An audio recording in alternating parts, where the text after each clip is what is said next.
Okay, here we go again. So think about the essay question. Take some time, write the question in the middle of your page, write down what I've written on this slide, add in maybe some things that I've talked about, discuss, or maybe if you're doing it at home, just add in your notes about what we've discussed in class that might be relevant, any ideas you've got.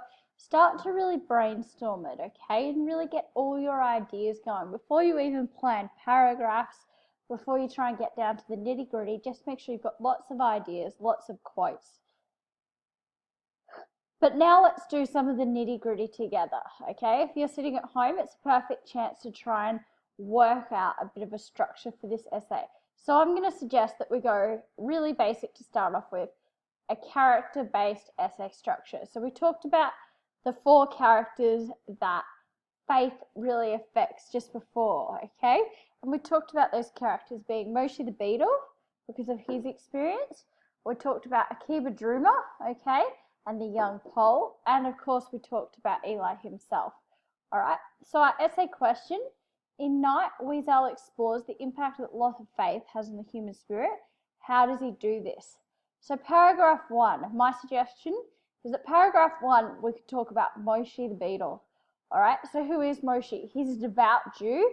Devout means, of course, very religious, but he loses his faith when he witnesses the actions of the Germans. Remember, it's Moshe who says he saw babies being thrown into the air and used as target practice for machine guns, and he can't believe that. All right, and he comes back to warn the Jews of Saget, but of course they don't listen.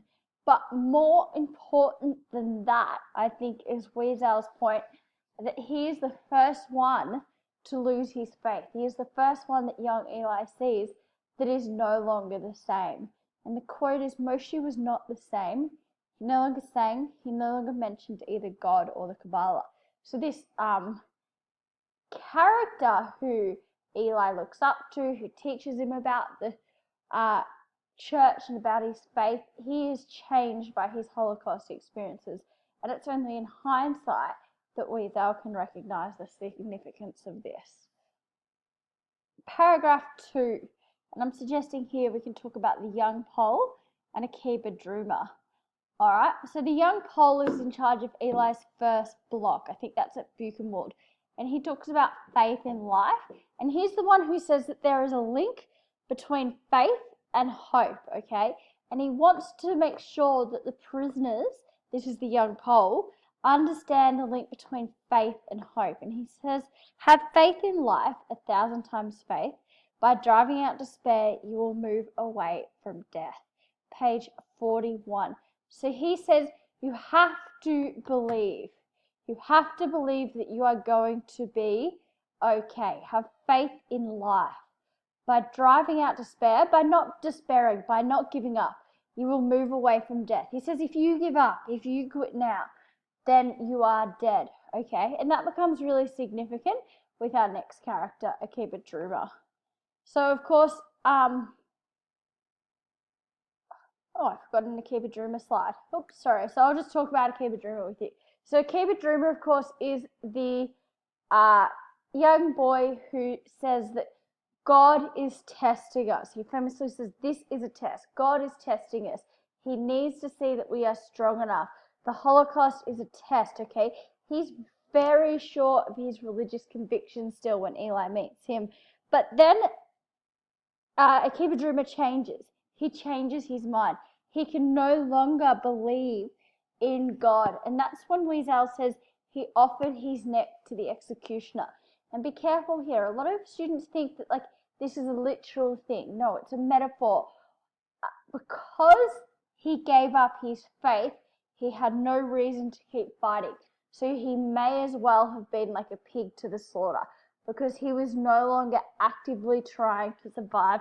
We know from the Holocaust literature we've read that it's important that you actively try and survive. So this whole idea of human spirit, you have to believe in something in order to survive. So for Akiba Druma, the loss of faith ultimately costs him his life, okay? So if you're going to talk about Akiba Druma, you've got to be able to identify that loss of faith and human spirit mean that he has no spirit, no desire to keep fighting, and he loses his life. He does this, Elie Wiesel shows us this through the character of Akiba Druma. Paragraph 3. What would I talk about in paragraph 3? Well, I'd talk about the fact that Wiesel loses his own faith, alright? But it's replaced with something else, and that's his father, his desire to live to help his father. So Eli's father's name is Clomo, and that is what gives his life meaning.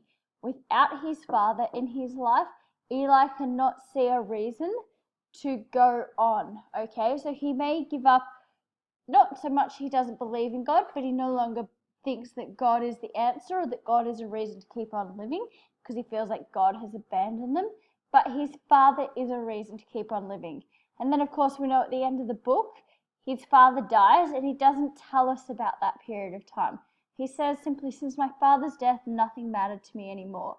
So it is sheer luck, we could argue, that Wiesel survives, that the camp is liberated not long after his father dies, because otherwise he had no reason to keep fighting. He may have not persevered. I'm going to talk about quotes, okay? Just a couple of key ones on here. So this one's from page 33. For the first time in my life, I felt anger rising within me. Why should I sanctify his name? The Almighty, the Eternal, and the terrible Master of the universe chose to be silent. What was there to thank him for? So he's angry. This is the first time in the text that we really witness the anger. And if I was you, I would, of course, have my book in front of me right now, or I'd pause this and go and get it. And I'd want to make sure that I've got this highlighted and that maybe I've annotated it. Because, of course, it's going to be easier when we write our essay if it's just in our book already as a note. So he's angry. And the context of this quote is that he notices that the Jews, the people around him, are saying Kaddish, which is the Jewish prayer for death, for themselves. They're praying over their own graves because, of course, no one else is going to pray for them, so they pray for themselves. They think that they are the dead walking. But Elie gets angry. Why should we pray to a God that has been silent, he says. Why on earth should we still be asking him to help us? He has let this happen. He has remained silent. And he's really angry at this whole idea of silence. And this starts a pattern, okay? We can see in each chapter, right throughout the book, that he asks where God is. He prays involuntarily quite often. He asks God where he is. Something terrible happens. He receives no answer. God remains silent. And again, he thinks, well, what kind of God can let this happen? So he thinks that God must be indifferent to man, silent, that God is indifferent to his actions and prayers, and that he can't believe in a God that is indifferent to what him and his people are going through. Page 34, we mentioned this quote briefly earlier. It's from that key passage, the one that I've said is the most important in the book. Never shall I forget those moments that murdered my God and turned my soul and my dreams to ashes. Some really interesting symbolism here with ashes. We talked before about flames and fire and hell, but it's no longer burning. It's like it's already done, that the damage has been done, that everything he believed in is now ashes. It's ruined. So the realization is that horrible things will happen and God won't intervene. And he's angry. He's angry that, the world, that the Nazis can be mad and evil, and that God will not end that. He comes to the realization that God is not going to step in, that God will not intervene. And he can't understand this, which is why he says that my God was murdered, all right? Those moments, what he witnessed, that first night in Auschwitz, murdered his God, okay? And that's that first night in Auschwitz that does this. It does not take long with the atrocities. So this is a hyperlink, so I'm not going to click on it, but if you were to click on it, and the slides are, of course, in the folder where you will find this video, it will take you to this Prezi that goes through a whole lot of quotes in a lot more detail. So I'm not going to do that with you, but I'd really recommend that you do jump onto that Prezi just by clicking this hyperlink and that you check out, I think there's 5 or 6 quotes that go into detail, all related to faith, okay? Remember to use the resources that we give you. This is a YouTube video. It's already embedded. It's the same thing. It is more quotes and they're explained quite well. I really like this one. I would really strongly recommend that you watch this. It's not very long, maybe 4 minutes, okay? So really have a shot at this. All right, so that's 2 things already that you can do on top of this video as part of your preparation and understanding for this whole idea of faith. And of course, the more work you do understanding it, the better you'll write. What else might I want to talk about with faith? What are sort of the key ideas?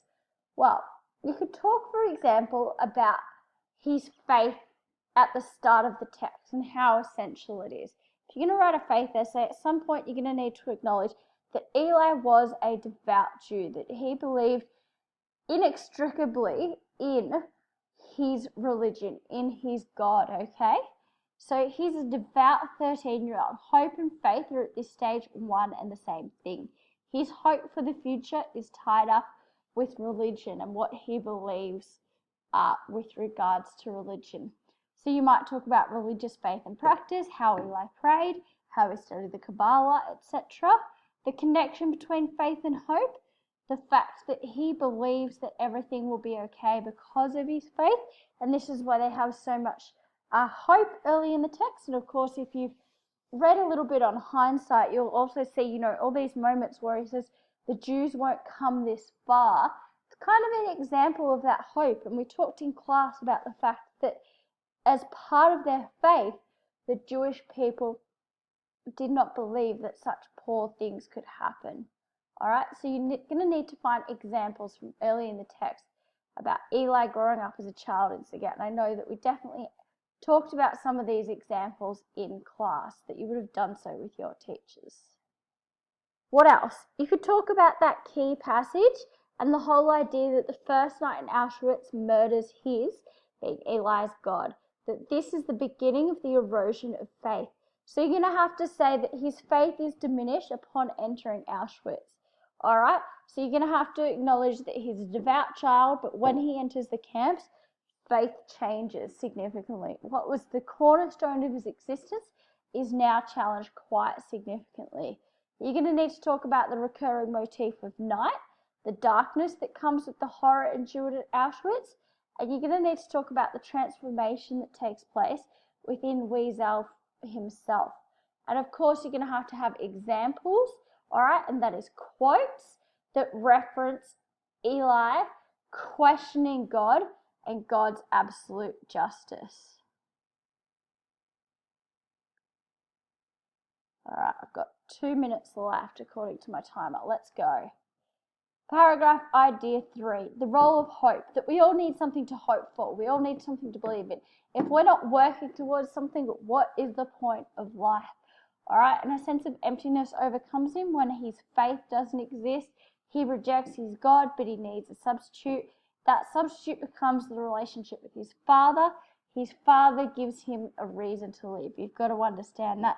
He may give up on his religious hope, but he still has hope because he wants to survive and wants to help his father survive. So this is a basic paragraph structure for a different question. Faith both hinders and aids survival for the Jews in night. To what extent do you agree? The process of Elie using his faith, the Young Pol and Akiba Druma. Elie's loss of faith is replaced with the need to survive for his father, okay? Here is a potential introduction for you, well worth having a look at, okay? Something that you could model your own introduction on. Don't use it exactly, rewrite it. Maybe you could go through and identify the different parts. What are your paragraphs going to be on? What are you going to change, etc. This is another video with quotes relating to loss of faith. Strongly recommend you watch that. And then we've got some additional resources, okay, for you. Well worth clicking on.